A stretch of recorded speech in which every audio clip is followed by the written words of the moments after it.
أعزائي الطلاب والتلاميذ، السلام عليكم ورحمة الله تعالى وبركاته. جئتكم في هذا الفيديو بامتحان لشهادة التعليم المتوسط دورة 2023 في مادة اللغة الفرنسية. وهذا الاختبار مقسم إلى 4 أقسام، بمعنى تجدون فيه 4 ورقات.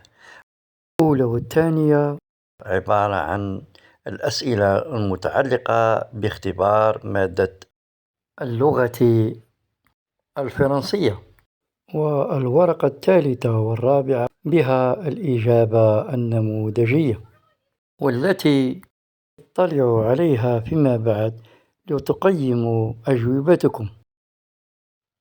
وبهذه المناسبة، كنصيحة أولى، ألفت انتباهكم أنه لا يمكنكم الاطلاع على عناصر الإجابة إلا بعد الانتهاء منها جملة وتفصيلا. وكنصيحة ثانية، عليكم فهم السؤال جيدا قبل الإجابة. أما النصيحة الثالثة فهي تسجيل الإجابات على ورقة الوسخ قبل تسجيلها على ورقة الامتحان، ثم تنظيم الإجابة تنظيما جيدا وبخط واضح. وأنصحكم أيضا، ولتفادي تضييع الوقت، عليكم الانتقال إلى الإجابة على السؤال التالي إذا وجدتم صعوبة في الإجابة عن السؤال الأول، ولكن مع ترقيم السؤال والإجابة إن شاء الله، حتى لا يجد المصحح صعوبة في ذلك. وكنصيحة أخرى، عليكم بتسجيل الأفكار التي ترونها كإجابات على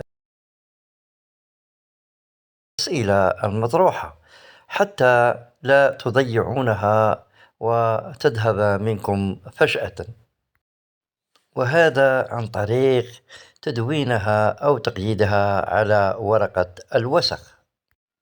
وفي الأخير، أتمنى لكم التوفيق والنجاح في اجتياز شهادة التعليم المتوسط. وليصلكم المزيد والجديد في مثل هذه الاختبارات. الرجاء أعزائي الطلاب والتلاميذ الاشتراك في القناة والضغط على أيقونة الإعجاب، وإلى اللقاء في فيديو آخر مع اختبار آخر ومادة أخرى إن شاء الله. إلى اللقاء.